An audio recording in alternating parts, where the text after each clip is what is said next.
नमस्कार साथियों, स्वागत है आप सभी का ग्वालवांसी जीएस सेंटर में।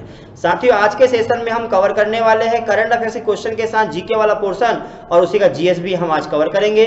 तो चलिए चलते हैं हम लोग आज के पहले क्वेश्चन की ओर। साथियों, भारत देश में राशन दुकान जो होती है, राशन दुकान के ऊपर नई व्यवस्था की शुरुआत हुई है। नई व्यवस्था क्या है, आइए हम लोग यहाँ पर समझते हैं। राशन दुकान को लेकर के अपडेट किया है आपके सामने।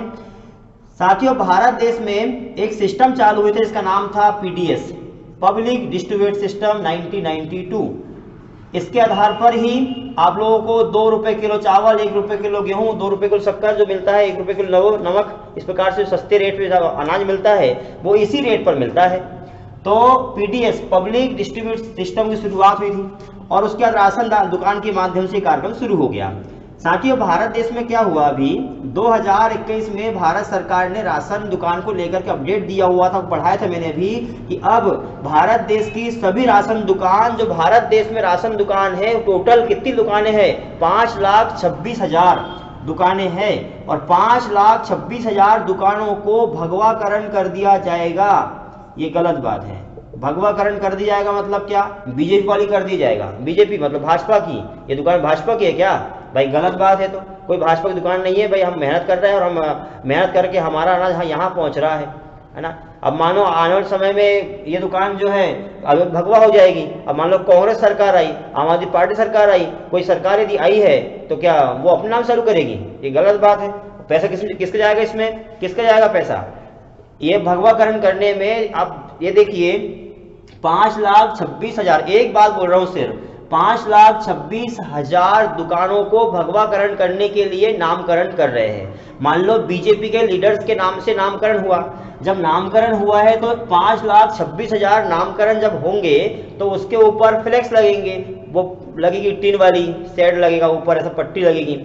5,26,000 का आप इंटू कर लो, 4,000 5,000 की एक पट्टी, तो सोचो कितने रुपए लगेगा, पैसा कौन देगा? हर 5 साल में यही काम करने वाले हैं, गलत बात है। तो देखिए पीडीएस सिस्टम, पीडीएस भगवाकरण करेगी। और दूसरा, जितना भारत देश के महान आजादी को मतलब आजादी को दिलाने वाले व्यक्ति है, भारत देश के लड़ने वाले व्यक्ति है, भगत है, राजगुरु है, देसाई है, और भी बहुत सारे भारत के व्यक्ति है, दीनदयाल है, मोहन भागवत आपको याद ही होगा, नरेंद्र मोदी जी है, भगत सिंह है, ऐसे व्यक्तियों के नाम से इनका नामकरण होगा। पता है, हर दुकान का अब नाम होगा, अभी नाम नहीं होता था, ये होगा। दूसरा, अभी 2021 में भारत सरकार ने, खाद्य मंत्रालय ने स्पष्ट किया हुआ है। अच्छा, बात आई है खाद्य मंत्रालय की, पता है आपको एक नाम आया FAO, food and agriculture organisation की स्थापना 1946 में हुई है। कहां पर? इस प्रकार ग्लोब 0 डिग्री भारत देश, यहाँ पर एक देश, इस देश का नाम इटली है और इटली का रोम नामक स्थान पर 1946 में एफएओ की स्थापना की गई थी। विश्व का बड़ा संगठन है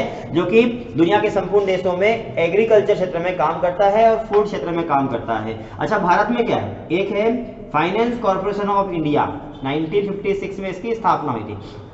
अच्छा, उसके बाद में और क्या है?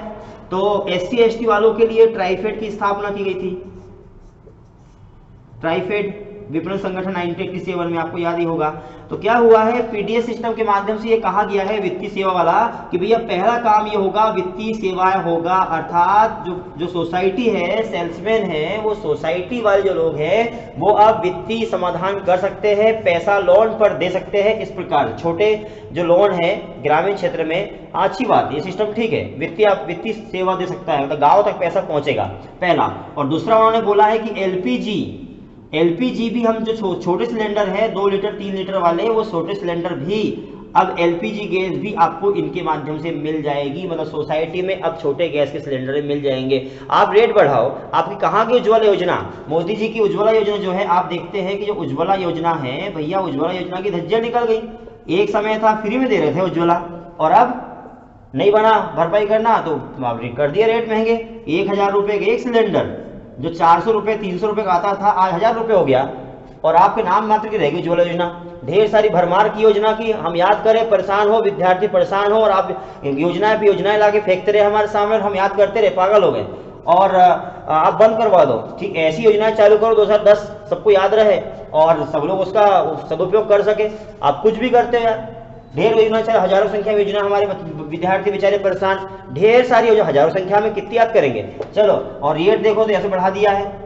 तो वित्तीय हमारा काम पढ़ने के पढ़वा के देखो, पीडीएस सिस्टम के माध्यम से राशन दुकान में क्या होगा, वित्तीय जो है आपको लोन मिल सकेगा और एलपीजी सेवा की शुरुआत हो चुकी है और भगवाकरण हो जाएगा और नाम हर दुकान का अब नाम होने वाला है। अगला क्वेश्चन बढ़ो। साथियों, भारत देश में एस.एन. सुब्बा राव जी का निधन हुआ है। एस.एन. सुब्बा राव का संबंध किस क्षेत्र से था? मिटाओ भैया, इसको मिटाना ही पड़ेगा क्योंकि डिजिटल बोर्ड लाएंगे अपन। अब जनरली इसका प्रचार करो, बहुत सारा प्रचार करो, बहुत सारा इसको आगे आगे बढ़ाओ, है ना, और जल्दी बड़ा चैनल बनाओ, फिर अपन डिजिटल बोर्ड लाएंगे, है ना। ये उद्देश्य पूरा होगा आप लोगों के सहयोग से। चलो, एस.एन. सुब्बा राव, अब ये भैया कौन है? सुब्बा राव जी, ये बहुत महत्वपूर्ण व्यक्ति है। एस.एन. सुब्बा राव एक बहुत ही महत्वपूर्ण व्यक्ति हमारे लिए, गांधीवादी विचारधारा के व्यक्ति है, गांधीवादी विचारधारा के व्यक्ति है। इन्होंने गांधी के सिद्धांत पर काम करते हुए अपना नाम हासिल किया है, मुकाम हासिल करवाया है। तो क्या हुआ था इनका, सबसे पहली बात हम समझेंगे इनके बारे में, लेकिन थोड़ा समझो। यहाँ पर ये इस प्रकार से मध्य प्रदेश का मानचित्र, यहाँ पर छिंदवाड़ा ये क्षेत्र है, चंबल संभाग, भिंड, मुरैना, ग्वालियर, श्योपुर, दतिया, गुना, अशोकनगर जो क्षेत्र है शिवपुरी वाला, इस क्षेत्र में बहुत ज्यादा समस्या है, डाकू समस्या है। इसमें सबसे ज्यादा है मुरैना, जो मुरैना जिला है, मुरैना में 10-10, 15-15 किलोमीटर दूर तक गड्ढे गड्ढे, खड्डों की समस्या है, खड्डे गड्ढे, बीहड़ समस्या, चंबल नदी आती है, उसके आसपास बड़े ऊंचे ऊंचे, ऐसा गड्ढा फिर ऊंचा, फिर गड्ढा फिर ऊंचा, ऐसा तो हजारों संख्या में गड्ढे मिलेंगे। तो यहाँ डाकू समस्या थी। तो क्या हुआ था, ये जो महान व्यक्ति भारत देश का था बेचारा खत्म हो गया, गांधीवादी सिद्धांत धारा के विचारधारी वाले व्यक्ति सुब्बा राव। तो सुब्बा राव जो है ये गांधीवादी विचारधारा थे, समाज सेवी थे, बहुत समाज सेवा इन्होंने किया है, पूरा जीवन समाज सेवा में लगा दिया है। एस.एन. सुब्बा राव का जन्म 7 फरवरी 1929 को हुआ था, बेचारे आज खत्म हो गए, है ना, 92 वर्ष की उम्र में बेचारे भगवान को प्रिय हो गए। अब क्या हुआ, तो इन्होंने पूरा जीवन इसमें बिताया, गांधीवादी विचारधारा के थे। तो मुरैना में क्या हुआ था, इनका एक बहुत फेमस नाम आता है मुरैना वाला, कि मुरैना में इन्होंने एक जो डाकू थे, डाकुओं को एक साथ सामूहिक रूप से हटाने का काम किया हुआ था। उन्होंने हथियार डाल दिए थे, अर्थात ये सोच लिया कि अब हम डाकू यहाँ पर नहीं रहेंगे। तो पता कितने, बहुत सारे डाकू, ढेर सारे डाकुओं को, लगभग 654 डाकू जो थे, इनको एक साथ सामूहिक रूप से इन्होंने अपने हथियार ला के रख दिया कि भैया अब हम किसी को लूटने वाले नहीं है, हम डकैत नहीं डालने वाले, अब हम यहाँ से छोड़ेंगे, ऐसा करके था। तो ये व्यक्ति का बेचारे का निधन हो गया है, जन्म हुआ था कर्नाटक में, याद रखना। अच्छा, अगला क्वेश्चन फिर बढ़ते हैं। अगला क्वेश्चन है, भारत सरकार ने अमरिंदर सरकार ने नई पार्टी का घोषणा कर दिया है। अब नई पार्टी कौन सी बना ली, ये लो एक और आ गया नई पार्टी वाले, है ना। देखो भाई, भारत देश में अब बात आई है पार्टी की, तो बात आएगी चुनाव की। साथियों, चुनाव आयोग का स्थापना कब हुई थी? दिल्ली में की गई थी। पढ़ा के परेशान है, कई बार पढ़ा दिया मैंने। 25 जनवरी 1950 को भारत देश में चुनाव आयोग की स्थापना हुई थी और चुनाव आयोग ने घोषणा किया हुआ है कि अब जो है भारत सरकार ने एक पार्टी है पंजाब, देखो इस प्रकार से भारत का मानचित्र मध्य प्रदेश, यहाँ पंजाब राज्य है और पंजाब के पूर्व मुख्यमंत्री अमरिंदर सिंह ने घोषणा किया हुआ है कि भाई हम पंजाब, जो पाकिस्तान जो है पंजाब पाकिस्तान से लगा हुआ है, पंजाब में हमारी सरकार कांग्रेस सरकार थी उसको हम छोड़ देंगे और छोड़ करके अब नई पार्टी बना लेंगे।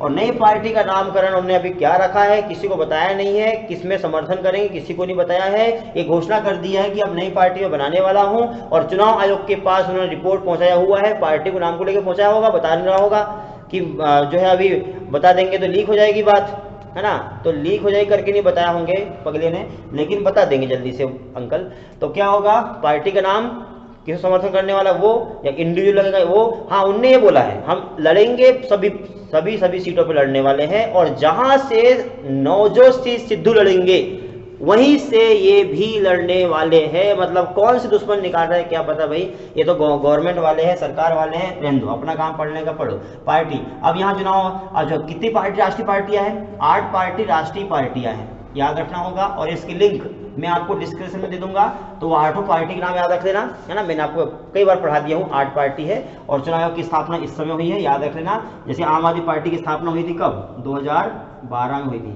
26 नवंबर को, 26 नवंबर संविधान दिवस के अवसर पर, है ना। ये है।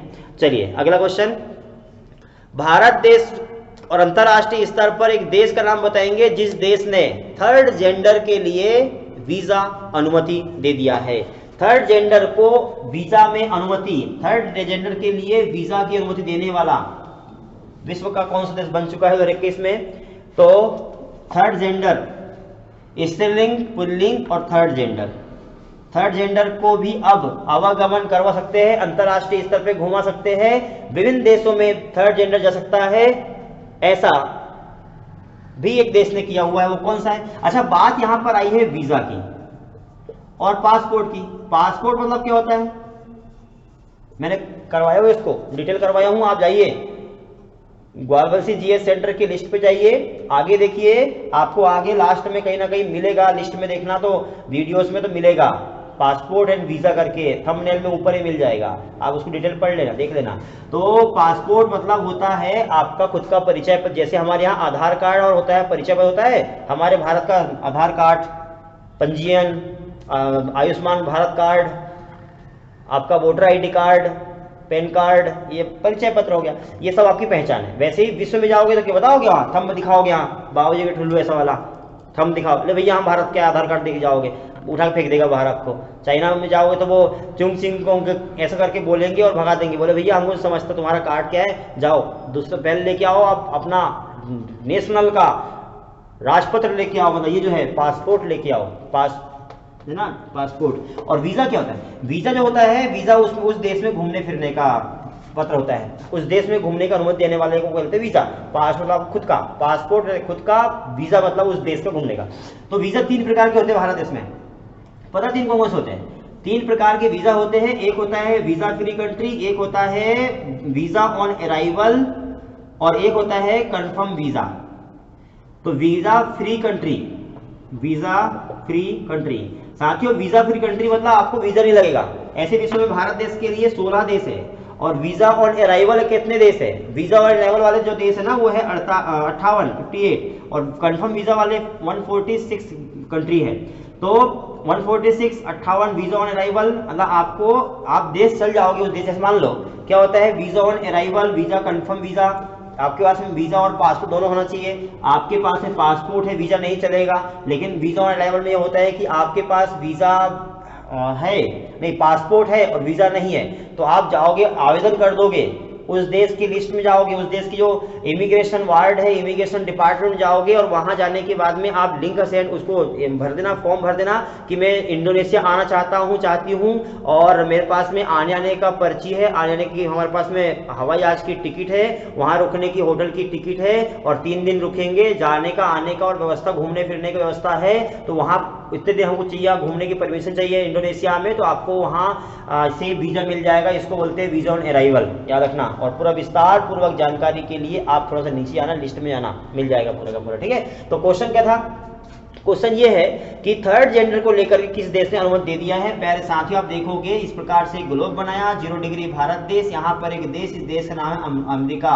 अमेरिका में थर्ड जेंडर के लिए भी अब परमिशन हो गई है कि वो जो है वो अब अमेरिका देश में वीजा ले सकता है और पासपोर्ट के माध्यम से अंतरराष्ट्रीय स्तर भ्रमण कर सकता है। अमेरिका का व्यक्ति अमेरिका में प्रवेश कर सकता है, हमारे भारत के व्यक्ति अमेरिका प्रवेश कर सकता है। साथियों बात यहां पर आई है जेंडर की।